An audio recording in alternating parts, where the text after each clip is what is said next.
PTI अरकान और social media पर कप्तान के मतवालों के लिए खुशी की खबर। 8 रोज कबल लापता किए गए PTI social media head Azhar Mashwani ने ट्वीट करके अपनी वापसी की इत्तला दी।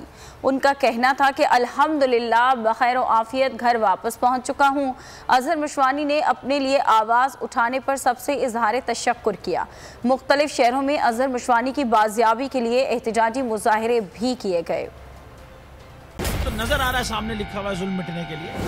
दो चीजों से मिटेगा भाई, एक अदल की कुर्सी पे जो लोग बैठते हैं ना, वो अदल के हिसाब से फैसले करने लगे। दूसरा कौम निकल खड़ी उस जुल्म के खिलाफ, तो जुल्म खत्म हो जाएगा। या इन दोनों में से कोई एक चीज हो जाए या दोनों हो जाए। अगर 420 का मुकदमा था, उस वक्त अदलिया में जो लोग बैठे हुए केस देख रहे थे, वो पूछते ना यार चीट हुआ कौन है। जब उनको दिखता कोई चीट नहीं हुआ, केस खत्म कर देते। तो जालिम जुल्म कर ही नहीं पाता। 9 जजेस ने नोट बिफोर किया मेरे केस को यार, 1.5 साल चला। शख्सी जमानत का केस, सेम केस इस्लामाबाद में कर दिया। एक ही इल्जाम पे 2 केस हो नहीं सकते भाई। मतलब 60 दिन का वक्त होता है। 102 दिन के बाद मैं जीत गया, केस बरी हो गया।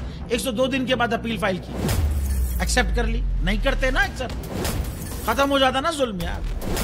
भरी अदालत में मुझे बरी कर दिया, फिर पता नहीं क्या हुआ 2.5 घंटे बाद का नोट बिफोर। मैं नहीं सुनता ये केस, खड़े रहते अपने फैसले पे, मिट जाता जुल्म। अल्लाह ताला ने बिठाया इन कुर्सियों पे इनको यार, ये अल्लाह ताला की तरफ से फैसले करने हैं। तो या तो ये फैसले आएंगे, जुल्म मिट जाएगा, या कौम खड़ी हो जाएगी जुल्म के खिलाफ।